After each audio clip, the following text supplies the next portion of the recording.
आप सभी को नमस्ते। कुछ बात थी जो आज निकल रही है तो बोलने का मन किया, तो सोचा रिकॉर्ड करके बातें रखूं।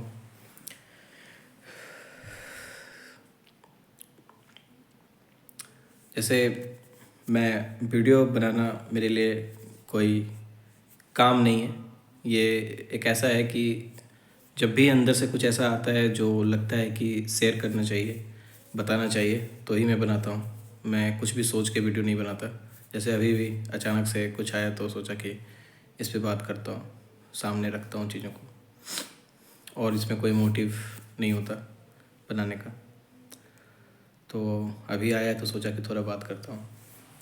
जैसे नॉर्मली जब भी दोस्तों से बात होती है या फिर और लोगों से बात होती है, घर वालों से बात होती है, तो ये सवाल उठता है कि तुम वीडियोस में बहुत बड़ी बड़ी बातें करते हो, जैसे ज्ञान की बातें करते हो, आत्मा की बातें करते हो, ब्रह्म की, ईश्वर की और तरह की बातें करते हो, लेकिन नॉर्मल लाइफ में तो तुम बिल्कुल क्या कहते हैं, एक अलग ही लाइफ, मतलब जिसमें कि कोई मर्यादा ना हो, बिल्कुल एकदम अल्लड़पन के जैसा, बिल्कुल मतलब एक जिसमें मतलब कि एक, जिसको कह सकते हैं कि अपने मन के अकॉर्डिंग जिसको जब जो समझ में आया वैसा करने वाला, और मतलब बिल्कुल हंसी मजाक करने वाला, बिल्कुल सीरियसनेस नहीं है कि तो इतनी इतनी बातें करते हैं तो लोगों के अंदर सीरियसनेस आ जाती है कि वो ऐसे जीने लगते हैं, ऐसे उनका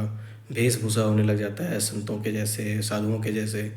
तो तुम तो बिल्कुल नॉर्मल ऐसे मतलब बात करते हो जैसे कि लग रहा है कि पूरी दुनिया का राज बता रहे हो, ईश्वर के बारे में बात कर रहे हो, गीता के बारे में बात कर रहे हो, ब्रह्म के बारे में बात कर रहे हो। लेकिन ऐसे नॉर्मली देखा जाए तो तुम बिल्कुल जो हम जैसे बातें करते हैं दोस्तों की, आपस में मजाक करने की, गाली भी और सारी चीज़ें भी तुम करते हो। तो तुम मतलब ऐसे रियल लाइफ में, अपनी डे टू डे लाइफ में ऐसे क्यों नहीं बातें करते हो, या फिर ऐसे क्यों नहीं रहते हो? तो ऐसा क्वेश्चन था।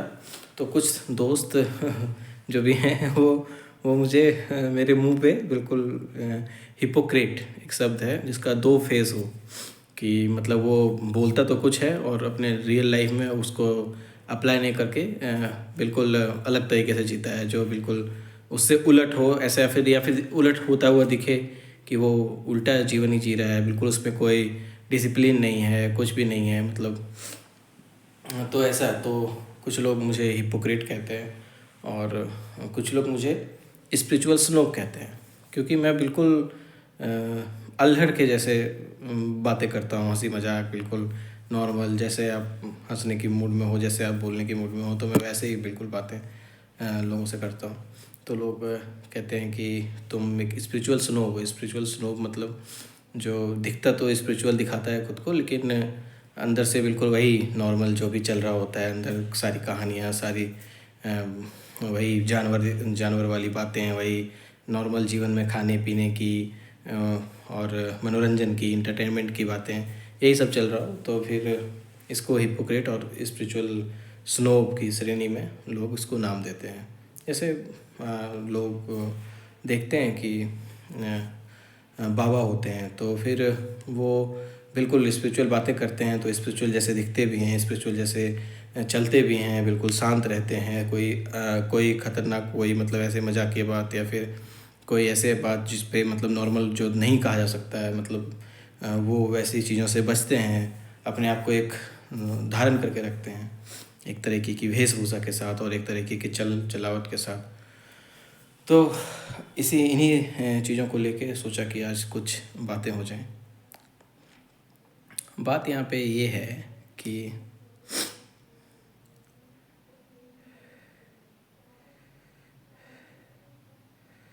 अभी मैं किसी से बात करूं तो एक समय था जब मुझे ऐसे एहसास कि जीवन की एक वो मिथ्यापन, सेल्फ नॉलेज की कमी, लोगों की जो इग्नोरेंस है, जो मतलब कंडीशनिंग है, कि वो जैसे जीवन में आए हैं, जैसे उनको कल्चर ने बताया, जैसे उनको शिक्षा मिली, जैसे वो खुद को जानते हैं या दुनिया को जानते हैं अपने माध्यम से, वैसे वो होके जीते हैं बिल्कुल। और उनको लगता है कि वो सही है, जो उनको, और सबको लगता है कि अपने हिसाब से वो सही है, सीख रहा है, चल रहा है।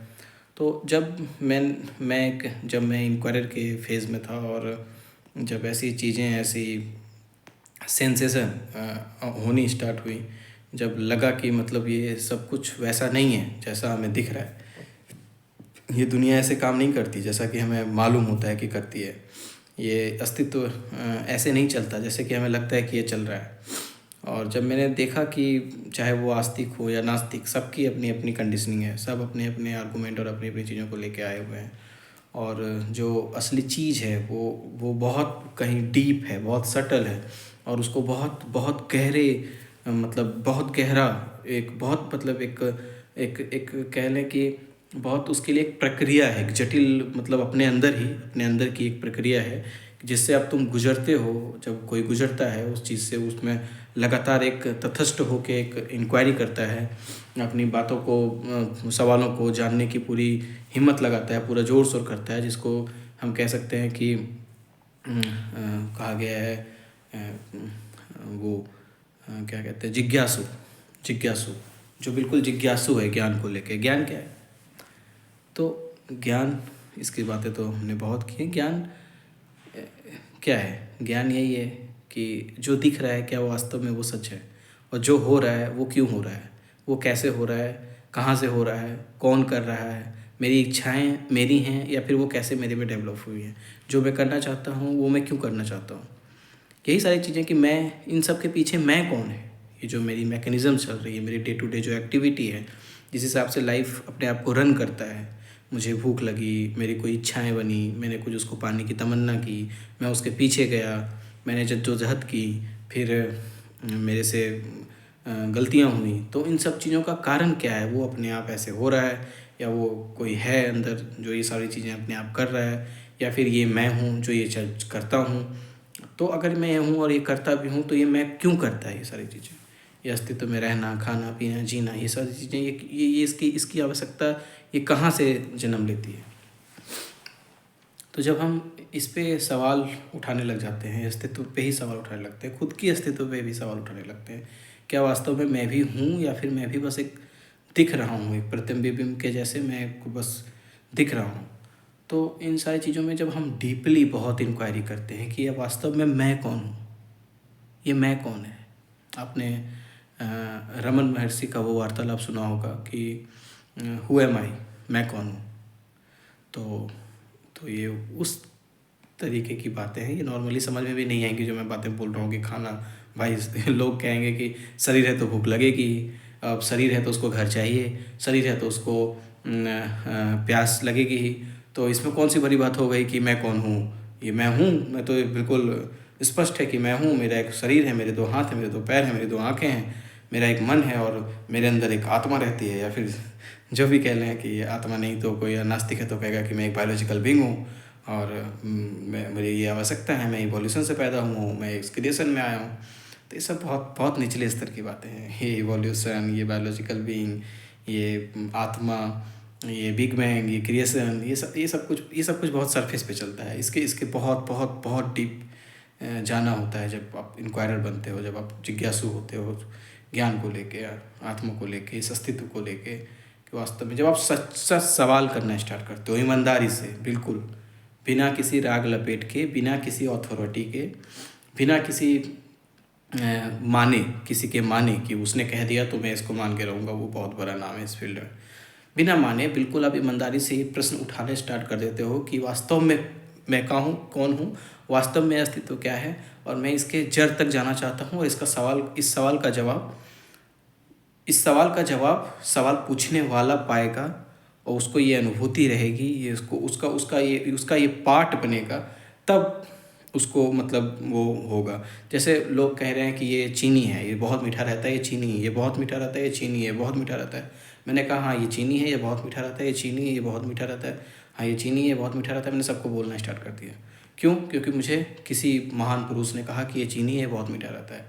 लेकिन कोई भी थोड़ा ईमानदार होगा तो ये तो कोशिश करेगा ना कि भाई ये चीनी है, ये बहुत मीठा रहता है, तो चलो एक बार मैं भी खा के देखता हूँ कि सच में मीठा रहता है या इसका कुछ टेस्ट अलग है, या फिर मीठापन ही क्या होता है। समझ रहे हैं? तो मीठापन ही क्या होता है? तो वो एक जो थोड़ा सा भी ईमानदार है, थोड़ा भी ईमानदार है, तो ये इन चीज़ तरह की बातों में बिल्कुल वो ठीक है, उसकी अपनी जगह है। मैं किसी को क्रिटिसाइज़ नहीं कर रहा कि वो क्या कह रहा है, इसने क्या कहा। मेरे कहने का मतलब ये मतलब कौन क्या कह रहा है इसमें मैं नॉर्मल चीज़ों को नहीं रख रहा, मैं रख रहा हूँ इसमें तो उन लोगों को रख रहा हूँ उस कैटेगरी में, जैसे कबीर हो गए, रहीम हो गए, रमन महर्षि हो गए, फरीद हो गए, तो ऐसे लोगों को रख रहा हूँ। तो मतलब मेरे भी कहने का मतलब है कि चलो ठीक है, लेकिन फिर भी अगर मेरे अंदर थोड़ी सी भी वो जिज्ञासा है, साहस है और ईमानदारी है, एक सहजता है, तो मैं कोशिश तो करूँगा ना कि ये तो उसकी बात है ना, ये मुझे कैसे पता कि चीनी मीठी होती है, तो और मीठापन ही क्या होता है, तो मैं उसको टेस्ट करूँगा तब तो कहूँगा कि हाँ ये चीनी है, ये मीठापन है। तो जब आप इस प्रक्रिया में जाते हो तो बड़ी जटिल प्रक्रिया होती है, और जटिल प्रक्रिया इसलिए नहीं होती है कि किसी ने ये प्रक्रिया बनाई है, हमारी खुद की कंडीशनिंग इतनी जटिल है। जो लोग जो सुन रहे हैं उनमें से कुछ लोग कृष्णमूर्ति पढ़ते होंगे, तो उनको पढ़ते पढ़ते कुछ तो समझ में आता होगा, बट पढ़ने के बाद सारी चीज़ें बराबर लगती होंगी, जैसा नॉर्मल जीवन चल रहा होता है वैसा ही लग रहा होता है। बहुत बहुत लाइट फिर नहीं मिलती। पढ़ते हुए तो लग रहा होता है कि हाँ जो बात कही जा रही है वो बड़ी सही बात करी जा रही है, लेकिन रियल लाइफ में उसका कोई इम्प्लीकेशन नहीं दिखता कि मतलब हाँ मतलब मेरे को इतनी लाइट मिल रही है, मैं इतना अवेयर हूँ, मैं इतना मेरे को वो महसूस हो रहा है, मैं उसको सेंस फील कर पा रहा हूँ। जो सेंसिटिविटी की वो बात करते हैं, संवेदनशीलता की बात करते हैं कि हाँ मैं उसको मैं मतलब मैं बोल रहा हूँ और मैं फील कर पा रहा हूँ, तो ये बात नहीं हो पाती। हम पढ़ते हैं, फिर हम अपनी डे टू डे लाइफ की एक्टिविटी में वो वापस आ जाते हैं और हमारा सब कुछ दिनचर्या वैसा चलने लग जाता है।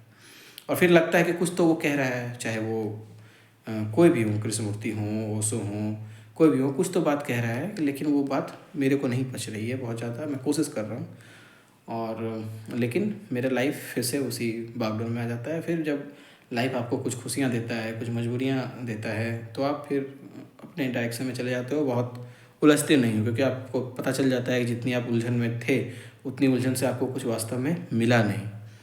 तो ये हमारे मन की स्ट्रॉन्ग कंडीशनिंग है। आपने जब भी कृष्णमूर्ति पढ़नी स्टार्ट करी होंगी, या फिर ओशो सुनना स्टार्ट करा होगा, या फिर रमन को पढ़ना स्टार्ट करा होगा, या फिर कबीर को पढ़ना स्टार्ट करा होगा, या फरीद को, या रहीम को, या फिर बुल्ले शाह को, या गुरजीएफ को, या किसी को भी ऐसे जो सेल्फ नॉलेज की बात करते हैं, ज्ञान की बात करते हैं, असली ज्ञान की बात करते हैं, या दर्शन की किसी किताब को पढ़ना स्टार्ट करा होगा, वेदांत को समझना स्टार्ट करा होगा, सांख्य को समझना स्टार्ट करा होगा, या फिर कोई जो फिलॉसफी से हैं तो वो फिलॉसफी ऑफ माइंड पढ़ना स्टार्ट करा होगा, न्यूरो साइंस पढ़ना स्टार्ट करा होगा, साइंटिफिक थ्योरी के अकॉर्डिंग ये बीइंग क्या है, ये रियलिटी क्या है, अस्तित्व क्या है, ये सच क्या है, इसको समझना स्टार्ट करा होगा। तो वो आपने कब करा होगा? जब आपकी एक खास उम्र हो गई, 12 साल, 15 साल, मिनिमम 15 साल। तो जब आपकी 15 साल की उम्र थी तो आपने इन चीज़ों के बारे में सुना। हालांकि अमूमन 15 साल की उम्र तक तो किसी को पता भी नहीं होता, जो तो जीवन तो नॉर्मल चल रहा होता है, खाना पीना, उठना, खेलना, कूदना, भागना। वो समझ में इस तरह की दिशा हमें तब मिलती है जब हमारे जीवन में जब हम दुख को समझने लग जाते हैं, क्योंकि इस समय तक हम दुख तो हमें उस समय भी होता है, लेकिन हम दुख को समझते नहीं हैं। क्यों नहीं समझते? क्योंकि हमारे इर्द गिर्द इतने लोग होते हैं, माता हैं, पिता हैं, दोस्त हैं, लोग हैं, मतलब भाई हैं, बहन हैं, तो इतने लोग हैं कि हम उन पर डिपेंडेंट हैं। तो हमें दुख होता भी है तो वो दुख शेयर हो जाता है, वो दुख अपना नहीं रह जाता कि मुझे किसी ने मारा, मान के चलो, तो दुख तो हुआ मुझे, उस समय बच्चा था तो मैं, लेकिन मैंने अपने पापा को कंप्लेन किया और मुझे विश्वास है कि मेरे पापा उस पर एक्शन लेंगे, उसको पीटेंगे या फिर उस पर कुछ बोलेंगे जाके, तो मेरा दुख शेयर हो गया और मेरे को मिल गया, संतावना मिल गई, मेरी प्रॉब्लम ख़त्म हो गई, फिर से मेरा लाइफ नॉर्मल स्टार्ट हो जाएगा। तो वो दुख नहीं है, वो दुख हमें कुछ सिखाता नहीं। असली दुख तो हमें जब हमारी एक खास उम्र हो जाती है, जब हमें लग जाता है कि हम सारी बातें माता पिता के पास से करके नहीं कह सकते, सारी चीज़ों को हम माता पिता के पास नहीं ले, जब हमारी खुद की बायोलॉजिकल मैकेनिज्म हमें परेशान करना स्टार्ट करती है, तब जाके कहीं ना कहीं हमें लगता है कि ये दुख को तो थोड़ा समझना पड़ेगा, ये है क्या वास्तव में। तो वो दुख फिर हमें वो क्या कहते हैं, वो प्लेटफॉर्म देता है, फाउंडेशन देता है, जब हम थोड़े बहुत इंक्वायरर बनते हैं। तो उस इंक्वायरर की जर्नी में तो हमारी उम्र कितनी हो गई लगभग, कि हम जब समझना स्टार्ट किया अस्तित्व को, खुद को, जीवन को, तो 20, 22, 25 साल की उम्र तक आते आते तब हमें ठोकर लगनी स्टार्ट होती है। तब हम उस ठोकर में गहराई से फिर समझना स्टार्ट करते हैं कि ऐसा हो क्यों रहा है रिपीटेडली। जब भी मैं किसी चीज़ को चाह रहा हूँ, जब भी मैं किसी तरफ जा रहा हूँ, जब भी मैं, तो इतनी डिफ़िकल्टी कहाँ से आ रही है वो, फिर हम कुछ नहीं स्टार्ट करना स्टार्ट करते हैं कि ये चाहत क्या है, ये मेरी चाहत क्या है, मेरी चाहत क्यों है, जैसे फॉर एग्जांपल मैं बहुत बहुत बहुत नॉर्मल एग्जांपल लेने की कोशिश कर रहा हूँ कि मान के चलो एक लड़का है, वो एक लड़की के पीछे पागल है, वो दीवाना है और वो चाहता है कि वो उसको मिल जाए, या फिर एक लड़की है एक लड़के के पीछे, चलो कुछ भी दोनों तरफ से ले लो, तो फिर उसको वो चीज़ नहीं मिलती उसके अकॉर्डिंग, तो फिर वो परेशान होता है, पागल होता है, वो सारी प्रक्रिया करने की कोशिश करता है कि नहीं नहीं मैं तो, उसको प्यार का नाम देता है सब कुछ जो भी है, फिर वो कहता है कि नहीं नहीं नहीं, फिर भी उसको मान के चलो वो चीज़ नहीं हुई उसके अकॉर्डिंग, फिर वो थोड़ा सैड हो जाता है, परेशान हो जाता है। तो उसके उसके बाद फिर वो कोशिश, फिर वो थोड़ा सा ठोकर खाता है, तो फिर वो कुछ ऐसे मार्गदर्शन में जाता है, या फिर जीवन कुछ और भी दुख दे सकता है। मान के चलो कैरियर में हम कहीं पहुंचना चाहते थे, बहुत मेहनत की, एग्ज़ाम दिया, 2 एग्ज़ाम दिया, 3 एग्ज़ाम दिया, 4 एग्ज़ाम दिया, हमारा एग्ज़ाम नहीं निकला, तो फिर हमें ठोकर लगती है, तो फिर हम किसी ऐसे लोगों के पास जाते हैं, या फिर ऐसे ज्ञानियों की बातें सुनते हैं कि ये सारी चीज़ें आखिर हो क्या रही। तो सबसे पहले जब अब तुम ये सब पूछना स्टार्ट करते हो, तो सबसे पहले तो ये पूछना स्टार्ट करो ना कि ये चाहत कहाँ से आई। समझ, ये चाहत तुम्हारी क्यों आई, कहाँ से आई, किसको हो रही है चाहत, कौन है वो जिसको चाहत हो रही है, और ये चाहत उसको वैसी ही क्यों हो रही है। एक लड़का को एक लड़की के प्रति ही चाहत क्यों हो रही है, या फिर एक लड़की को एक लड़के के प्रति ही चाहत क्यों हो रही है। ये चाहत का मूल क्या है, उसका बेस क्या है, या फिर मुझे कुछ बनना है, उसकी चाहत मुझे कहाँ से हो रही है। वो क्या मैंने अपने स्वभाव को इतने गहराई से देख लिया है कि मैं इतना क्रिएटिव हो गया हूँ कि मुझे वो करने में बड़ा प्रेम हो रहा है, इसलिए मेरी कोई क्वेश्चन ही नहीं है कि मुझे ऐसा क्यों हो रहा है। मैं इसको करते हुए बिल्कुल निष्पक्ष हूँ, मतलब शांत हूँ, स्थिर हूँ। नहीं तो उसके करने के पीछे कुछ मोटिव है। तो अगर वो मोटिव है तो वो मोटिव किसको हो रहा है, और वो मोटिव का कारण क्या है।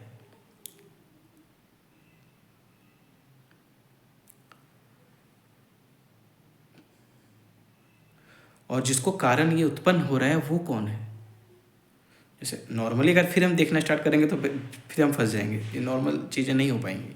क्योंकि अगर नॉर्मल देखेंगे तो कहेंगे हाँ भाई मैं जीवन हूँ, मेरा जीवन है, मेरे को खाने पीने की आवश्यकता है, इसलिए मैं कैरियर की ओर फोकस हूँ, मेरे को कैरियर चाहिए, मेरे को धन चाहिए। लेकिन तुम्हें किसी खास कैरियर में ही क्यों जाना है, ये क्यों हो रहा है। वो कैरियर की चॉइस क्या तुम्हारी चॉइस है, ये तुमने तुम्हारे से उत्पन्न हुआ, वो तुम्हारी प्रेरणा ने इसको दिया कि हाँ तुम ऐसा बिल्कुल गहराई से महसूस करते हो, इसलिए तुम ये काम कर पा रहे हो, कर रहे हो। मान के चलो कि कोई आईएएस बनना चाह रहा है, तो क्या ये आईएएस बनने की प्रेरणा तुम्हारे अंदर इनबिल्ट थी कि तुम आईएएस बनोगे तभी तुम्हें संसाधन मिलेगा। तुम क्यों नहीं क्लर्क बन सकते थे, क्यों नहीं क्लर्क बन के तुम, या फिर कोई एक और बिजनेसमैन बन के, या फिर कुछ और करके तुम और भी बहुत सारे काम हैं वो तुम क्यों नहीं बन सकते थे। वो तुमने चॉइस क्यों नहीं बनाई कि मैं उसमें जाके संसाधन कमा सकता हूँ, अपने घर चला सकता हूँ। तुम्हें आईएएस बनने की प्रेरणा कहाँ से आई, कहाँ से आई। डिवाइन रिवोल्यूशन हुआ, अंदर से प्रेरणा आई। यही सबको कंडीशनिंग कहते हैं, यही सब है कल्चरल कंडीशनिंग। अब ये कंडीशनिंग हमारी कब तक हुई है, 20 साल, 25 साल, 30 साल तक। और हम इसको कब कब हमें दुख उत्पन्न होता है तो हम इसको समझना चाहते हैं तुरंत, 1 महीने, 2 महीने, 3 महीने, 6 महीने में हम इसको कंप्लीट कर देना चाहते हैं, क्योंकि जीवन में फिर हमें और भी चीज़ों में जाना है। मतलब तुम्हारे दुख को तुम जो मिटाने का उपाय ढूंढ रहे हो अध्यात्म के जरिए, स्पिरिचुअलिटी के जरिए, वो बहुत क्षणिक है, वो भी एक सहारा है। स्पिरिचुअलिटी उस समय एक बस सहारा है ताकि तुम दुख से स्केप कर पाओ और फिर अपनी गति उस तरफ स्टार्ट कर पाओ जो तुम नॉर्मल करते हो। एक जैसे एक जानवर है, उसको भूख लगी, वो लगा, वो बीमार पड़ा, तो उसको दवाई और ठीक इसलिए होना है ताकि वो फिर से अपनी जानवर पर ना करना स्टार्ट करे, खाना ढूंढना स्टार्ट करे, किसी को काटना स्टार्ट करे, मारना स्टार्ट करे, जो भी है। मैं जज नहीं कर रहा, मैं एग्जाम्पल दे रहा हूँ। हम भी एक जानवर ही हैं, हम एग्जाम्पल दे रहा हूँ, लेकिन हम जानवर होने के साथ साथ कुछ और भी हैं। मैं उस कुछ और की ओर लेने की कोशिश किए जा रहा हूँ। हम पूरे जानवर तो नहीं हैं, पूरे जानवर होते तो ये क्वेश्चन ही नहीं आता। हाँ ठीक है, ठीक हुए, कोई भी सहारा मिला, फिर हम अपनी काम को स्टार्ट कर देंगे। ये क्वेश्चन ही नहीं है अंदर कि कुछ है, लेकिन जिसके अंदर ये क्वेश्चन है, मैं उसके लिए बात कर रहा हूँ। तो क्या तुम इसलिए ठीक होना चाहते हो कि तुम बिल्कुल मूल से बदलना चाहते हो, या फिर तुम इसलिए ठीक होना चाहते हो कि तुम्हारी सोच तो वही है, तुम चाहते तो वही सब चीज़ें हो फिर से, लेकिन क्योंकि तुम्हारे चाहत में रुकावट आ रही है तो इसलिए तुम थोड़ा सहारा चाहते हो, चाहे वो सहारा मेडिसिन का हो, चाहे वो सहारा स्पिरिचुअलिटी का हो, कुछ भी हो। तो उस समय तुम्हारे लिए स्पिरिचुअलिटी एक झूठ है, झूठ है, समझ रहे हो। उस समय तुम्हारे लिए स्पिरिचुअलिटी एक झूठ है, वो क्षणिक सहारा है जो तुम समझ के ये अपने आप को संतावना देना चाहते हो, अपने ईगो को डाउन करना चाहते हो कि मेरे से बड़ा भी कुछ है। ये क्रिएशन, ये अस्तित्व, ये आत्मा, ये परमात्मा, ये प्रेम, ये ईश्वर, ये समर्पण, ये भक्ति, ये भाव, ये प्रेमानंद महाराज, ये ओशो, ये रमन, दिस डैट, राधा कृष्ण, महादेव, झूठ है, सहारा है। सहारा लेके तुम फिर से वही अपनी जीवन को वो करना चाहते हो, अपनी ईगो को थोड़ा महसूस कराना चाहते हो कि मेरे से बड़ा कुछ है। समझ रहे हो? तुम्हारी कोई इनबिट वो मतलब तुम्हारी अंदर वो मतलब एक ईमानदारी के साथ सवाल नहीं उठा है कि मैं सचमुच में जानना चाहता हूँ कि कृष्णमूर्ति क्या कह रहे हैं, मैं सचमुच में जानना चाहता हूँ कि रमन जी क्या कह रहे हैं, मैं सचमुच में जानना चाहता हूँ कि ये अस्तित्व क्या है। मतलब बहुत मजबूती के साथ फर्स्ट प्रायोरिटी क्वेश्चन, हाँ ये जाने बिना मैं आगे नहीं बढ़ूँगा। इसको विवेकानंद कहते थे ना कि आत्मज्ञानी जो आत्मा को जानना चाहता है, स्वयं को जानना चाहता है, अस्तित्व को जानना चाहता है, उसकी सबसे प्रथम प्रायोरिटी यही होनी चाहिए कि मैं ये जानने के बाद ही अपनी जर्नी स्टार्ट करूँगा कि मैं क्या कर रहा हूँ, क्यों कर रहा हूँ, कैसे कर रहा हूँ। और जो इतनी लगन से, इतनी स्थिरता से, इतनी इंटेंसिटी के साथ ये कोशिश करेगा, वो 6 महीने उन्होंने बताया था, उनका अपना वो था जो भी है, 6 महीने, उन्होंने भी 6 महीने का टाइम रखा था। 6 महीने भी बहुत होते हैं, तुम तो 1 महीने भी नहीं रह सकते उस इंक्वायरर के मतलब ईगोलेस होके और एक समर्पण भाव से किसी से ज्ञान लेने के लिए। तुम्हें हर समय सवाल उठेगा, तुम्हें हर समय तुमसे वो छोटा दिखाने की तुम कोशिश करोगे, उसको तुम झुकाने की कोशिश करोगे, उसको तुम अपने स्तर तक लाने की कोशिश करोगे कि देखो तुम भी तो यही हो, देखो तुम भी तो मेरी तरह की बातें कर रहे हो, तो तुमको कौन सा मैं ज्ञानी मानूँ, या फिर तुमको मैं भगवान मानूँ, या फिर तुमको मैं क्या मानूँ, गुरु मानूँ। तो तुम हर वो कोशिश करोगे जिससे तुम्हारी ईगो को ये महसूस हो जाए कि वो बंदा भी तो मेरे स्तर का ही है, उस बंदे में भी तो इतने खोट हैं, उस गुरु में तो इतने खोट हैं। तुम कृष्णमूर्ति को भी नहीं छोड़ोगे, तुम ओशो को भी नहीं छोड़ोगे, तुम रमन को भी नहीं छोड़ोगे। रमन तो बिल्कुल ऐसे सीधे साधे साधु फकीर जो हो जाते हैं, इनको जीवन से कोई मतलब नहीं होता बहुत ज़्यादा, तो वो लोग ऐसे लोग बन जाते हैं, उनको भिक्षा बन के खानी होती है, नॉर्मल कुछ करना नहीं होता है जीवन में। हाँ अच्छा ऐसा है, तुमको भी नहीं छोड़ोगे। क्यों? क्योंकि तुम खुद को सर्वश्रेष्ठ दिखाओगे, कर्मनिष्ठ तुम हो, तुम अपने आप को जस्टिफिकेशन दोगे, देश के लिए तुम काम करना चाहते हो, लोगों के लिए काम करो, वास्तव में तुम सिर्फ अपने लिए काम करना चाहते हो और अपनी उस कंडीशनिंग के लिए काम करना चाहते हो जो तुम जिस हिसाब से तुम उसके लिए प्रोग्राम्ड हुए हो उन 20 सालों में, 25 सालों में, 30 सालों में। और जो तुम्हारी एक ह्यूमन होने के चलते जो ये मैकेनिज़्म है ना अंदर, सारा केमिकल बायोलॉजिकल मैकेनिज़्म, भूख प्यास, अंदर वायरिंग, हार्मोन जो अलग अलग इच्छाएं पैदा करता है, जो ग्रीड पैदा करता है, लोभ पैदा करता है, तमाम तरह की चीज़ें पाना चाहता है। अभी हाल ही में देखा ना तुमने इपिस्टिन फाइल्स जो यूएस में चल रहा है, सब कुछ था उनके पास, क्या है, कौन उनको मजबूर कर रहा था, लेकिन वही कंडीशनिंग, वही मैकेनिज़्म, अंदर जो हार्मोन्स हैं, जो अंदर जानवर बैठा हुआ है हमारे अंदर, उसी को भोगना है। जीवन एक भोग है, जितने हिसाब से, जितने अच्छे से, जितना सीधा दिख के भोग सकते हो भोगो, यही करना चाहते कर रहे ना। बड़े से बड़े लोग हैं उस फाइल्स में, वो क्या करने गए थे वहाँ पे? पूजा करने गए थे, ज्ञान लेने के लिए जाते थे? कोई गुरु था वहाँ पे सच्चा जो उनको ज्ञान देता उनके सेल्फ के लिए? क्या थी उनकी जिज्ञासा, क्या था उनका फर्स्ट प्रायोरिटी? वही करने गए। और ऐसे छोड़ो, हमारे तमाम स्पिरिचुअल मास्टर को देख लो, जितने बड़े बड़े लोग हैं। अब मैं सबके बारे में ये बात नहीं कह सकता, लेकिन अधिकतर लोगों का तो बस एक धंधा है, वो ज्ञान बेचते हैं तुमको, तुम्हें संतावना देते हैं, तुम्हें उसी लिए सहारा देते हैं, तुमको वो सहारा देते हैं, तुम सहारा लेने जाते हो, तुमको सहारा देते हैं, उसका तुमको चूरन पिलाते हैं कि लो ये मैंने लिख दिया, पर्ची बनाया, तुम्हारी बातें मैंने बता दी, अब ईश्वर के पास मैंने ये मैसेज भेज दिया है, ईश्वर तुम्हारे लिए सब कुछ करेगा। ईश्वर कौन? ईश्वर कहाँ? ईश्वर तुमको खुद के बारे में पता है जो तुम ईश्वर के बारे में बात करोगे? तुमको खुद के बारे में पता है जो तुम अस्तित्व के बारे में बात करोगे? ये तुम और ये मैं और ये तुम, ये मैं और ये जगत, इस डुअलिटी के बारे में तुम्हें पता है? ये दो हैं भी कि नहीं ये तुम्हें पता है? तुमने कभी इतनी जिज्ञासा के साथ क्वेश्चन की? तो वो तुम्हें बेवकूफ़ बनाते हैं, तुम बनते हो, वो बनाते हैं, उनका धंधा चलता है। और फिर देखते हो कि तमाम लोगों पे, जिन लोगों पे आरोप साबित हो चुके हैं, ऐसे लोग क्या करते हैं? तुम्हें गुमराह करते हैं, तुम्हारे विश्वास का वो धोखा बनाते हैं, धोखा करते हैं तुम उसके साथ। और स्पिरिचुअल होने के रास्ते में इससे बड़ा झूठ कुछ नहीं हो सकता कि तुम एक धोखेबाज हो। धोखेबाज होने पे किसी को पता ना चले, ना चले या ना चले, खुद को तो पता चली जाती है। खुद की ईमानदारी, खुद का जो वो अंतःकरण है वो तो तुम्हें बता ही देता है कि तुम धोखा कर रहे हो, तुम गलत कर रहे हो, तुम झूठ कर रहे हो। तो जो इंसान खुद के साथ वो जानने के बावजूद भी वो कर पा रहा है, वो तुम्हें लगता है कि स्पिरिचुअलिटी का सबसे बड़ा अगर कुछ है, स्पिरिचुअलिटी के मार्ग में अगर सबसे बड़ा कुछ चाहिए तो ये यही है कि तुम्हें बहुत ईमानदार, निश्चल, सहज होना पड़ेगा, या तुम हो तभी तुम इस रास्ते में आगे बढ़ सकते हो। तो जो लोग दूसरों को ठग रहे हैं ये जानते हुए भी कि वो ठग रहे हैं, वो सबसे पहले खुद को ठग रहे हैं। और जो सबसे पहले खुद को ठग रहे हैं, जो खुद के साथ ईमानदार नहीं है, वो कभी भी एक कदम भी उनकी स्पिरिचुअल यात्रा पूरी नहीं हो सकती। कैसे होगी? जब तुम स्वीकार ही नहीं करोगे कि तुम गलत हो या तुम्हारे अंदर अज्ञान है, तो तुम कैसे इस रास्ते में थोड़ा सा भी आगे बढ़ सकोगे? नहीं बढ़ सकोगे। ज्ञान के लिए अज्ञान का मिटना तो जरूरी है ना। सही ज्ञान के लिए ज्ञान का मिटना तो जरूरी है ना। आत्मा के लिए अहम का मिटना तो जरूरी है ना।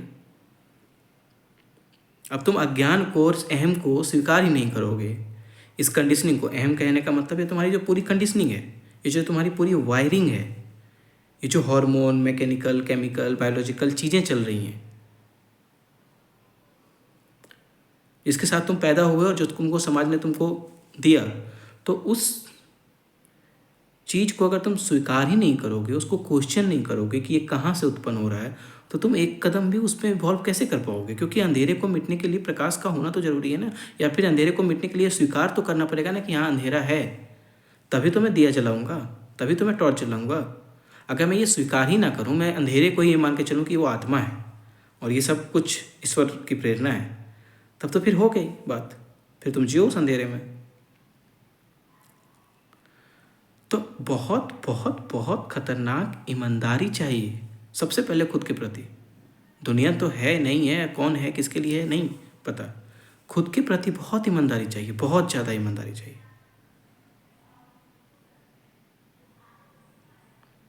और फिर साहस चाहिए कि तुम खुद को गलत देख सकते हो। खुद को मतलब इस अहम को, क्योंकि तब तुमको खुद का पता चलेगा, तब तो फिर ये अहम का सर्वनाश हो जाएगा, ये तो अहम रहेगा ही नहीं फिर। और तुम जो खुद में हो, जो तुम खुद हो, वो तुम्हें खुद होके ही मालूम चलेगा कि तुम तो कभी कुछ कर ही नहीं सकते ऐसा, तुमसे तो कभी कोई पाप हो ही नहीं सकता, तुमने तो कभी वास्तव में कुछ किया ही नहीं। लेकिन ये मैं बिल्कुल कंक्लूजन की बात कर रहा हूँ, तो ये इस पे मत जाओ, मेरी की बातें ये सुनो कि तो सबसे पहले ये स्वीकार तो करना पड़ेगा कि ये सब कुछ अहम है। अहम का मतलब वो जोड़, समाज का, शिक्षा का, देश का, डैट का, शरीर, ज्ञान का, अज्ञान का, धर्म का, विज्ञान का, दिस डैट, ये सब कुछ जो तुमने जोड़ के एक सेंटर बनाया इन सब के बीच, वही ये अहम, वही दुनिया को देखता है अपनी दृष्टि के साथ, नाम देता है चीज़ों को। इसके पीछे बैठा है वो जो तुम असली हो, इस पर्दे के, इस शरीर के, इस सही होने की जो भावना है, ये जो होनापन है, तुम्हारा होनापन जो तुम ये महसूस कर रहे हो कि तुम हो, ये होनापन बहुत अद्भुत घटना है। ये शरीर सिर्फ माध्यम है उस होनेपन को जाहिर करने के लिए। तुम वास्तव में इस होनेपन में ही स्थापित हो, इसके इर्द गिर्द और कुछ भी नहीं है। ये शरीर भी नहीं है, ये अस्तित्व भी नहीं। लेकिन ये बातें मैं कह के तुम्हें और उलझाना नहीं चाहता, लेकिन बात यहाँ पे ये है कि उस होनेपन में स्थापित होने के लिए तुम्हें पहले अंधेरे को मिटाना, स्वीकार करना जरूरी है, ज्ञान को स्वीकार करना जरूरी है। अब मैं कहाँ से स्टार्ट किया और मैं कहाँ पहुँच गया, खैर, तो मेरी बात ये थी कि जो बातें कही जा रही हैं, जो बातें समझाने की कोशिश करी जा रही हैं, जो तुमको बताने की कोशिश करी जा रही हैं, वो ऐसा नहीं है कि मैं तुम्हें जाके दे दूँ ऐसे, लो ये मेरे पास बहुत सारा ज्ञान भरा पड़ा है, तुम ये लो। मेरे लिए हिपोक्रेट बनना, स्पिरिचुअल स्नोब बनना एक मजबूरी है। मजबूरी ये है कि मेरी अपनी सोच है, मेरा अपना फ्रीडम है। मतलब कहने का मतलब है, मेरा कहने का मतलब मैं ही फ्री हूँ, मैं ही स्वतंत्र हूँ। मुझे ना बुराई बांध सकती है, ना अच्छाई बांध सकती है, मुझे कोई नहीं बांध सकता। तो जब मैं ही स्वतंत्र हूँ तो मैं जो हूँगा या जो मेरे से कही जाएंगी वो इसलिए नहीं करी जाएंगी कि मैं कुछ करना चाहता हूँ यहाँ पे, वो होंगी। जैसे ये वीडियो बन रहा है, ये प्रेरणा अपने आप एक्शन में बदली, इसमें मेरा कोई ऐसा मोटिव नहीं है। ये अंदर प्रेरणा ने जन्म लिया, उस प्रेरणा अब मैनिफेस्ट हो रहा है। तो उस फ्रीडम में, इस यात्रा में कोई अच्छाई भी नहीं है, इस बुराई भी नहीं है, ना सत्व है ना तम है। ये घटना जब तक घट सकती है शरीर के माध्यम से घटती रहेगी, जिस तरीके से घट सकती है घटती रहेगी। लेकिन मैं मजबूर नहीं हूँ कि मैं जाके तुम्हें सब कुछ बताऊँ। मैं उपलब्ध हूँ, बहुत खामोशी से, बहुत प्रेम के साथ उपलब्ध हूँ, लेकिन मैं मजबूर नहीं हूँ, ना अच्छाई के कारण ना बुराई के कारण, ना किसी तम के कारण ना किसी रज के कारण। यही मेरी ईमानदारी है कि मैं ना तुम्हारी नज़र में अच्छा बनना चाहता हूँ, ना मुझे बहुत शौक़ है कि मैं तुम्हारी नज़र में बुरा बनते चला जाऊँ या मैं तुम्हारी नज़र में अच्छा बनता जाऊँ। मैं दोनों में कुछ नहीं है। प्रेम है, तुम मेरे सामने हो, उपलब्ध हो, तो मेरे से जो हो पाता है, जो हो पाएगा, वो मैं अपनी पूरी कोशिश करूँगा। लेकिन वो साहस तुम्हें करना पड़ेगा कि तुम मुझ में क्या देख रहे हो, और वो तुम्हारी जैसी दृष्टि होगी, यथा दृष्टि तथा सृष्टि, वैसा तुम देखोगे। हम मेरे अंदर कोई ऐसा मोटिव नहीं। तो अगर तुम मेरे को अपने स्तर से कुछ बातें कराना चाहोगे, मुझे गलत साबित करना ही चाहोगे, मुझे हिपोक्रेट तुम्हें बनाना ही है, तो मैं तुम्हारे ही बातें करूँगा, क्यों ना करूँ। वो भी तो अस्तित्व का पार्ट है, वो भी तो इस जगत का ही पार्ट है, वो सब इस जगत का ही पार्ट है ना। तो मुझ में कोई ग्लानि नहीं है कि मैंने कुछ गलत बोला, मैं कुछ गलत बोल रहा हूँ। मेरे को ये भाव ही नहीं कि मैं कुछ बोल रहा हूँ। तुम मुझसे बुलवाओगे, जैसी स्तर की बातें करना चाहोगे मैं वैसे ही करूँ।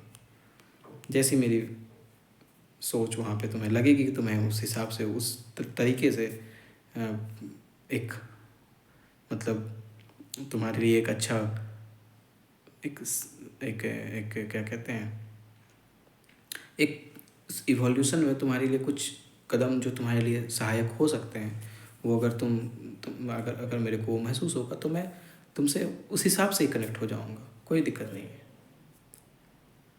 वैसे ही कनेक्ट हो जाऊंगा। तुम जैसी बातें करना स्टार्ट करोगे मैं वैसी बातें स्टार्ट कर दूंगा।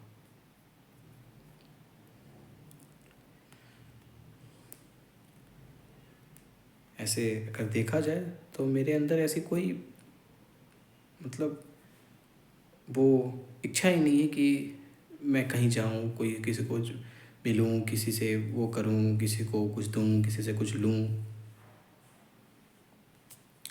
सहज है बहुत जीवन। अब उस सहज जीवन में अगर तुम मेरे पास बैठे हो तो मैं तुम्हें भगाऊंगा भी नहीं। मैंने कहा ना, मैं तुम्हें बुलाऊंगा भी नहीं, मैं तुम्हें भगाऊंगा भी नहीं। अब तुम आओगे तो मेरी सबसे पहली कोशिश यही रहेगी कि मैं तुम्हें वो बताऊं। तुम बेमतलब से मेरे पास आओगे नहीं।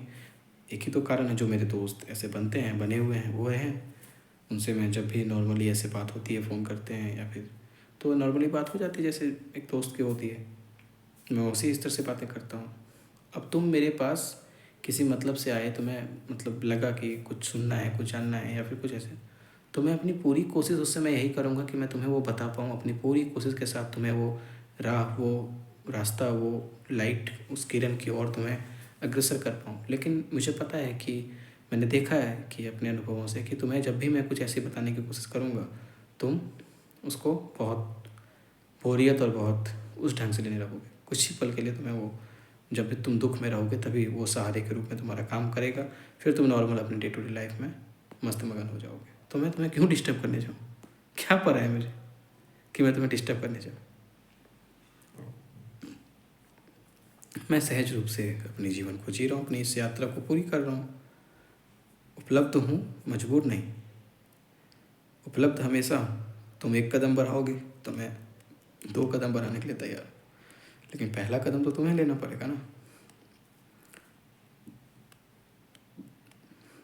अब मैं वास्तव में क्या होता हूँ खुद के अंदर, वो सिर्फ मुझे पता चल जाता है ना, सिर्फ मुझे पता होता है। अगर मुझे वास्तव में कुछ ढूंढो तो फिर तो मेरे अंदर सुनने के अलावा कुछ बचता ही नहीं। लेकिन अगर जीवन की दृष्टि से देखोगे तो मैं सब कुछ हूँ, सब कुछ। अगर आत्मा की दृष्टि से देखोगे तो मैं शून्य हूँ, और शून्य को तुम लेने के लिए मैं तुम्हें पूरी कोशिश करूँगा कि तुम उस शून्य की तरफ जा पाओ। लेकिन तुम अगर संसार की दृष्टि से देखोगे तो मैं संसार भी हूँ, पूरा संसार, हर तरीके से संसार हूँ। जैसे बोलोगे वैसे, जो लोग करते हैं वो सब करता हूँ। लेकिन जब मैं फिर खुद के साथ होता हूँ तो बहुत शून्य के साथ होता हूँ। मेरी अपनी कोई उलझन नहीं है। मेरे कर्म जरूर हैं, लेकिन मेरी अपनी कोई उलझन नहीं है। मैं उलझन हूँ ही नहीं ना, तो मेरे को उलझन कहाँ से होगी। मैं उलझन हूँ ही नहीं, ये बात समझो ना। मैं ना सच हूँ, ना झूठ हूँ, ना मिथ्या हूँ, ना मैं 1 हूँ, ना मैं 2 हूँ, ना मैं 3 हूँ, ना मैं ये करना चाहता हूँ, ना मैं वो करना चाहता हूँ, ना मैं वो करना चाहता हूँ। जैसे एक एक्टर अपनी एक्टिंग पूरी करके, फिल्म समाप्त करके अपने घर चला जाता है, वैसे मेरा ये सब कुछ एक्ट है, चल रहा है जितनी। और एक एक्टर को तुम कब कहोगे कि उसने बहुत अच्छी एक्टिंग की? जब वो पूरे अपनी किरदार में घुस जाए। तो मुझे ये किरदार मैनिफेस्ट हुआ है, ये किरदार मैनिफेस्ट हुआ है, और ये किरदार पूरी गहराई से अपने किरदार में घुसा हुआ है। तो इस किरदार को तुम क्या कहोगे? तुम मुझे एक तरीके से झूठ साबित करना चाहोगे, मैं तुम्हें 2 और रास्ते दे दूंगा कि मैं तो झूठा हूँ ही, मेरे अंदर तो लाख बुराइयां हैं ही। फिर तुम अपना मन हटा लो, क्योंकि तुम्हारे अंदर भी वो, फिर तुम जानने के लिए नहीं आए थे, मुझे चेक करने के लिए आए थे। तो जाओ, तुम मुझे में 1 बुराई ढूंढोगे, मैं तुम्हें 10 बुराई दे दूंगा उसी समय, कि देखो मैं ये भी करता हूँ, मैं ये भी करता हूँ, मैं ये भी कर सकता हूँ, मैं वो भी कर सकता हूँ, मैं सब कुछ कर सकता हूँ। तो फिर तुम अपने रास्ते, मैं अपने रास्ते। अगर तुम्हारी दृष्टि थोड़ी सी भी प्रेम की बनी होगी तो फिर तुम मेरे शरीर के परे जो स्थापित है, जो उसका मूल है, जो ये बातें कर रहा है, जहाँ से वो प्रेरणा उठ रही है, तुम उसकी थोड़ी सी झलक पा पाओगे। तुम्हें थोड़ी सी भी कभी झलक मिल जाएगी, तभी तुम्हारे अंदर वो एहसास हो पाएगा कि मैं कुछ जान सकता हूँ, कुछ सीख सकता हूँ, मैं तुम्हारा एक ब्रिज बन सकता हूँ कि तुम्हें मैं कुछ दे पाऊँ।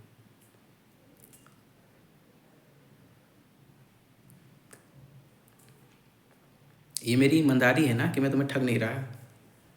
मेरे को जो बोलने का मन करता है मैं यहाँ पे बोल देता हूँ, मेरी ईमानदारी है ना, मेरा ये सेंसिटिविटी है ना कि मैं तुम्हारे सामने जाके बिना मतलब का ज्ञान नहीं दे रहा। ये तो मैं तुम्हारी फ्रीडम की, तुम्हारी उसकी कदर कर रहा हूँ ना। जो अस्तित्व ने तुम्हें फ्रीडम दिया हुआ है कि ये तुम चॉइस कर सकते हो कि तुम्हें कहाँ रहना, कैसे करना, कहाँ खाना, कैसे पीना, नीचे जाना है, ऊपर जाना, कहाँ जाना, तो उसी फ्रीडम का तो मैं स्वागत कर रहा हूँ। मैं तो उसमें बाधा क्यों बनूँ? जब अस्तित्व ने ही तुम्हें बाधा नहीं बनाया किसी को, तो मैं तुम्हें बाधा क्यों बनूँ? ये तो मेरी सेंसिटिविटी है ना, संवेदनशीलता है कि मैं उसमें बाधा नहीं बनता। तो तुम मुझे कैसे कह सकते हो कि, और तुम कह सकते हो तो वो तुम्हारी बात होगी ना, मेरी कोई भी बात नहीं होगी। मैं तो बस तुम्हें एक वो दे रहा हूँ, एक कैसे कह सकते हैं कि मैं तुम्हें वो बता रहा हूँ। ये भी बताना मेरी कोई मजबूरी नहीं, प्रेरणा है तो बोल रहा हूँ। मैं कुछ साबित भी नहीं करना चाहता, बस बोल रहा हूँ।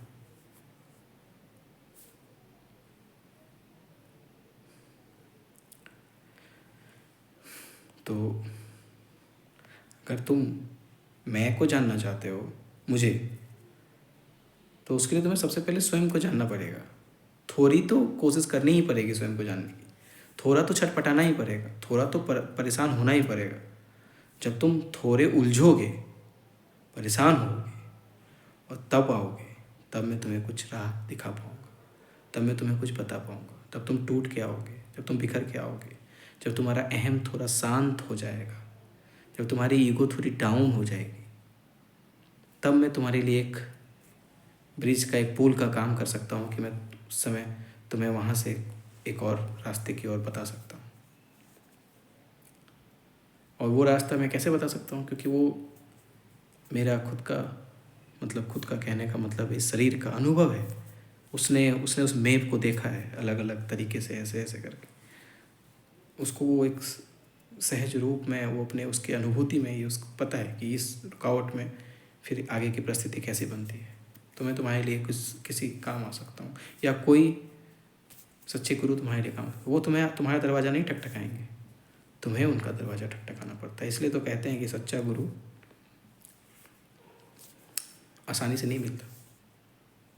जब तुम गुरु के लायक हो जाते हो, जब तुम पात्र हो जाते हो, तो गुरु अपने आप उपलब्ध हो जाता है। गुरु हर समय प्रेजेंट होता है।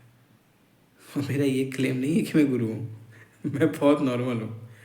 मेरी बातें बहुत फिलोसॉफिकली, बहुत थर्ड पर्सन पर्सपेक्टिव से समझो। मैं कौन हूँ? मेरा कोई अस्तित्व नहीं, मेरे ही बहुत रूप हैं। और इस मतलब मेरे कहने का मतलब फिर मैं समझो कि मैं हूँ। इस अस्तित्व में ही बहुत रूप हैं, तरह तरह के रूप हैं। जब तुम तैयार हो जाओगे तो कोई ना कोई माध्यम से तुम्हारा हाथ पकड़ने के लिए कृष्ण, जब अर्जुन की पात्रता तैयार हो जाती है, जब अर्जुन उतना पात्र हो जाता है, अपनी अंजलि वो तैयार कर लेता है ज्ञान लेने की, असली ईमानदारी से, सात्विक रूप में, खुद ईश्वर की और जगत की और इस खुद की स्वयं की जानकारी लेने के लिए उसका अहम इतना कमज़ोर पड़ जाता है कि उसकी हाथ ऐसे करके कि मैं दूंगा, मैं क्यों लूँ, मुझे क्या ज़रूरत पड़ी, मैं एक एटीट्यूड हूँ, मेरा अपना ईगो है, मैं कुछ हूँ। वो डे लाइफ के पर्सपेक्टिव से सही, क्योंकि यहाँ पे बहुत सारे ठग हैं। लेकिन तुम जब सच्चे ज्ञान के मार्ग में बैठ चलते हो, तो जब तुम्हें पता चलता है तुम्हारा अधूरापन उस अहम का, कंडीशनिंग का, तो तुम्हारी हाथ ऐसे करके आ जाती है, बिल्कुल सहज, बिल्कुल ईमानदारी से इस अस्तित्व के प्रति समर्पण हो जाता है। और जब तुम्हारा समर्पण इस अस्तित्व के प्रति, किसी पर्सन के पर्सपेक्टिव में मत समझो कि मैं कह रहा हूँ मेरे प्रति आके समर्पण कर दो, मैं बताऊँगा तुम्हें ज्ञान क्या है। जब तुम्हारी अंजलि इस अस्तित्व के प्रति ऐसी हो जाती है, तो किसी ना किसी माध्यम से, क्योंकि ये अस्तित्व का ही रूप है, बहुत सारे रूप हैं, तुमको चलते, तुमको सोचते, तुमको जगते, तुमको उठते, तुमको किसी ना किसी माध्यम से, कभी किसी बच्चे के मुख से, कभी किसी चलने वाले के मुख से, कभी किसी गांजा पीने वाले के मुख से, कभी किसी गुरु के मुख से, साधु के भेष में जो होते हैं उनके मुख से, तुमको वो सहारा, वो तुम्हारी अंगुली पकड़ के तुम्हें आगे ले जाने की, वो तुम्हारे जो इवोल्यूशन का जो पार्ट है, जो तुमने सच्चाई से जानने की कोशिश, जो तुमने इतनी इंटेंसिटी से इस अस्तित्व से मांगा है, वो अस्तित्व तुम्हारी अंगुली पकड़ने के लिए किसी कृष्ण को भेजेगा ही भेजेगा, भेजता ही भेजता है, भेजता ही भेजता है। वो उसका नियम है, वो उसका प्रेम है। तुम कभी प्रेम को जानने की कोशिश किए हो? क्या होता है प्रेम? जब तुम्हें प्रेम की थोड़ी सी भी झलक मिल जाएगी ना, थोड़ी सी भी झलक, अस्तित्व के प्रति प्रेम, प्रेम मतलब वो शून्य की घटना, जब तुम्हें थोड़ी सी भी झलक मिल जाएगी ना, तब तुम्हें समझ में आएगा कि यह अस्तित्व कितना प्रेमपूर्ण है, कितना प्रेमपूर्ण है। लेकिन ये तभी होता है जब ये अहम की सारी इच्छाएं खत्म होती हैं, मैं की सारी इच्छाएं खत्म होती हैं। मैं कुछ हूँ और मैं कुछ करूँगा, मैं कुछ पाऊँगा, मुझे कुछ मिलेगा, ये जब बिल्कुल शून्य हो जाता है, तब वो प्रेम की घटना घटती है। और वो प्रेम की घटना में हर वो जरूरी, देखो प्रेम की घटना ऐसी घटना है कि वो शून्य है, उसके लिए जीवन भी अभी है, मृत्यु भी अभी है। और एक अर्थ में देखा जाए तो उसके लिए ना कभी जीवन है ना कभी मृत्यु है, वो अमर है। प्रेम जो है, वो जो घटना है, वो जो शून्य का मैं भाव बता रहा हूँ, वो अमर है। तो उसके लिए जीवन और मृत्यु दोनों एक समान हो जाते हैं, दोनों ही एक सिक्के के दो पहलू हो जाते हैं, और कुछ नहीं। समझ रहे हो? तो वो उसकी अपनी कोई ऐसी इच्छा नहीं होती कि वो कुछ इस जगत को दे के जाएगा, कुछ करेगा, कुछ बताएगा, कुछ ज्ञान का भंडार कर देगा, वो अस्तित्वमय हो जाता है। और अस्तित्व अपने आप से ही फंक्शन कर रही होती है। वो अक्रिया होके भी सारी क्रिया करती है, वो अकर्ता होके भी सारे कर्ताओं का करता है। वो शून्य, तो फिर वो करता है। वो करते करते अभी रुक जाए, अभी मैं बोल रहा हूँ और मुझे मतलब हार्ट अटैक आ जाए, कुछ भी, ये ख़त्म तो अभी ख़त्म, इसमें कोई दो राय नहीं है। इसकी कोई डिमांड नहीं है कि ये वीडियो जो चल रहा है अभी ये कंप्लीट होगा, मैं इसको अपलोड करूँगा तब जाके मेरी मृत्यु, ताकि कुछ लोग इसको देख पाएँ, देखें, सीखें, जानें। अस्तित्वमय जब तुम होगे तो ये भी नहीं है, अगर हो रहा है तो वेल एंड गुड, जो प्रेरणा है वो चल रही है। लेकिन अगर ये अभी रुक भी जाए तो उसमें भी कोई प्रश्न है ही नहीं, प्रश्न करता ही नहीं है ना। जब तुम अस्तित्वमय हो, आत्ममय हो, शिवमय हो, तो ये प्रश्न कौन करेगा?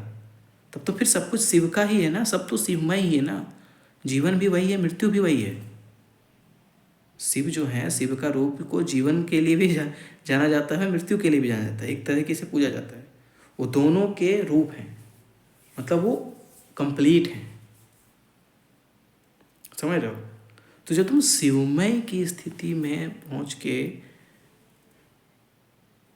पहुंचे हो तो तुम्हारी कोई खुद की प्रेरणा नहीं है कि वो कंप्लीट हो, वो प्रिजन कंप्लीट हो, वो पर्पज कंप्लीट हो, तब मेरी मृत्यु हो, तब वो आनंदमय होगा। वो मृत्यु अभी हो जाए, खत्म हो गई बात।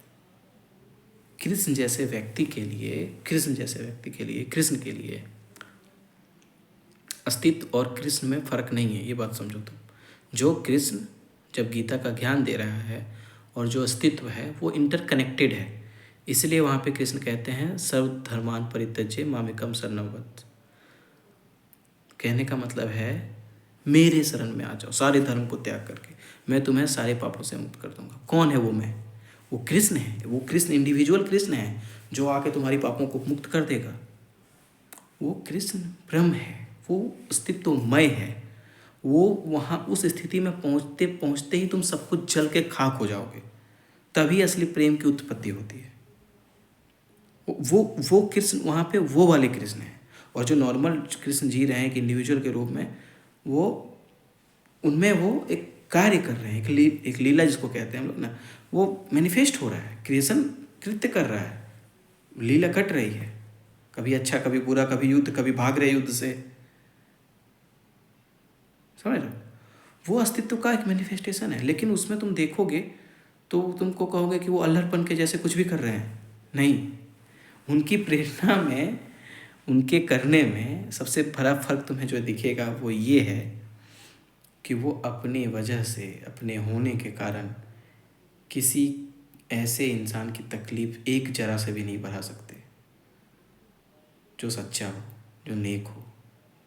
हाँ, वो चलते चलते जो कुटिल है उसको डस लेंगे, उसको खा जाएंगे, निकल जाएंगे, तुमको पता भी नहीं चलेगा। कंस को कब मार देंगे तुम्हें पता भी ना चलेगा। शकुनी को कब क्या बोल देंगे, वो उसकी मुंह बन जाएगी, वो तुम्हें पता ना चलेगा। लेकिन उनके होने में उन्होंने कभी भी, जो धर्म के पक्ष में थे, जो ईमानदार थे, जो सत्य के पक्ष में थे, जो साधु थे, उनको कभी भी अपने उस अल्हड़पन में, मतलब जो हम कहते हैं कि कृष्ण तो बिल्कुल लीलामयी मस्त जीवन जी रहे हैं, खतरनाक रूप से डांस कर रहे हैं, नाच रहे हैं, कभी गोपियों के साथ, कभी यहाँ कभी वहाँ।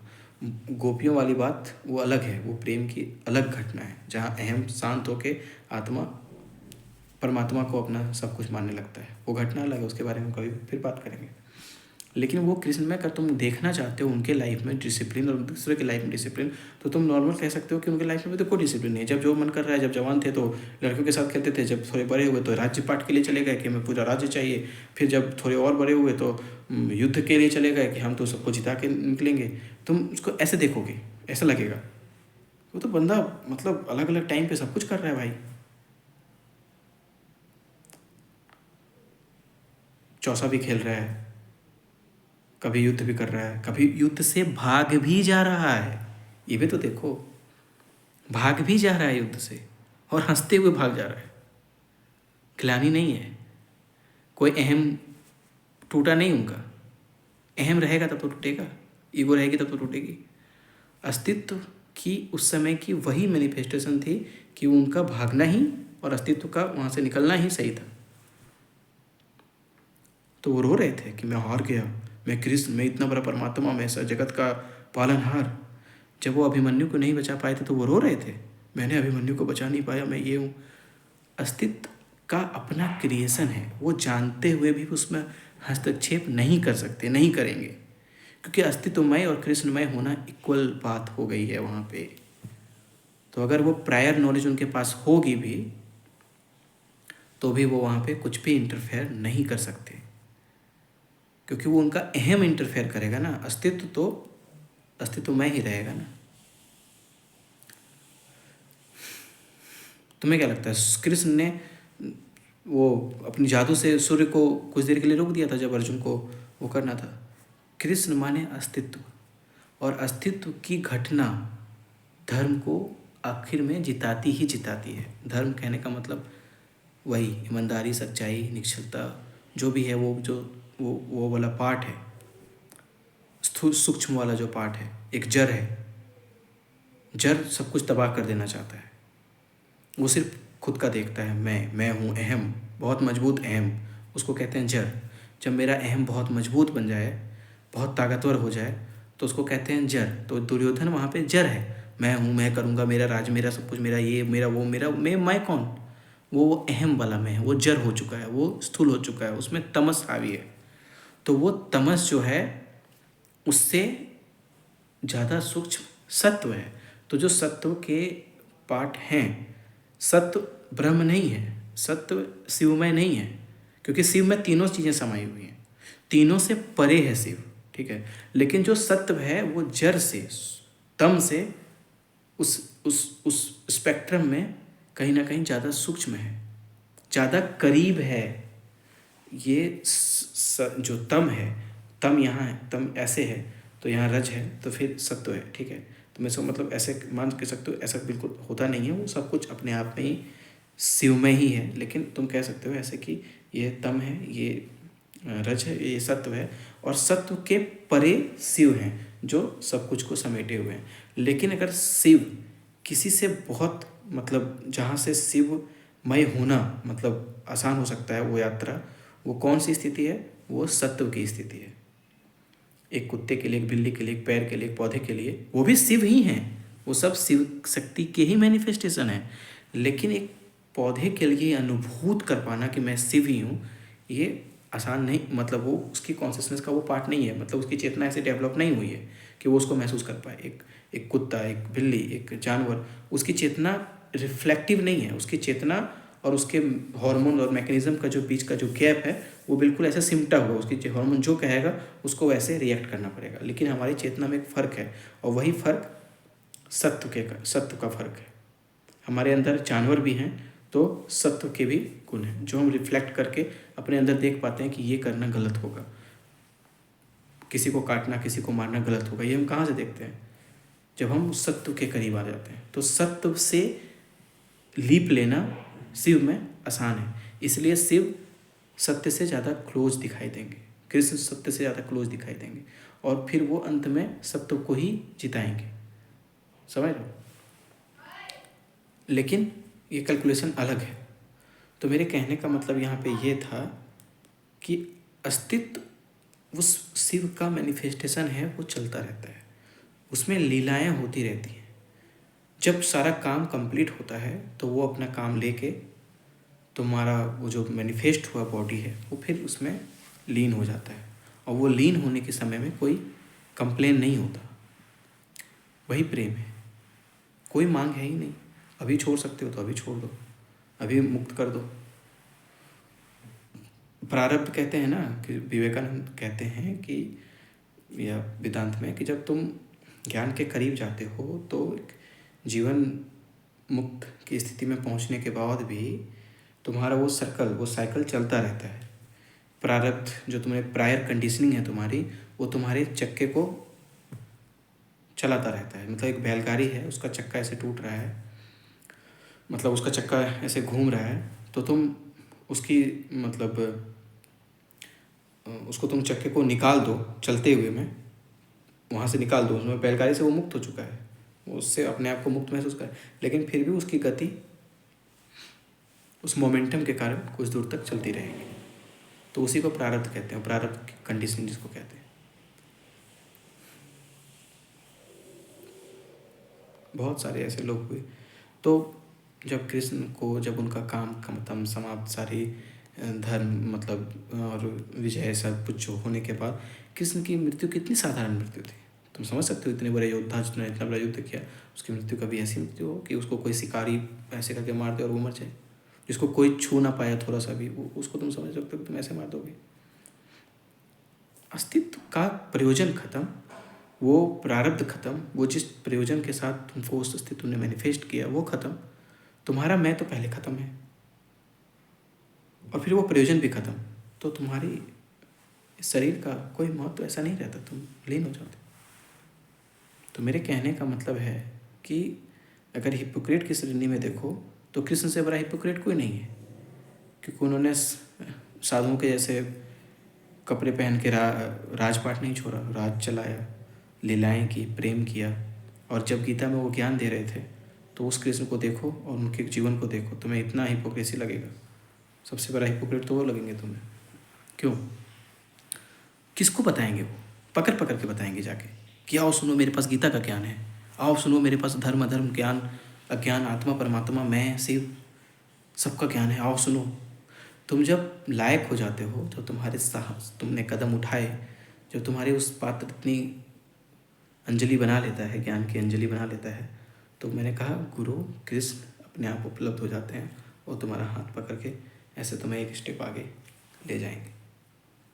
उस यात्रा में तुम्हें आगे का राह दिखा देंगे। जब तुम उलझ के बिल्कुल टूट जाओगे, तुम्हारा ईगो अहम बिल्कुल शांत हो जाएगा कि अब तो मेरे से कुछ नहीं हो सकता।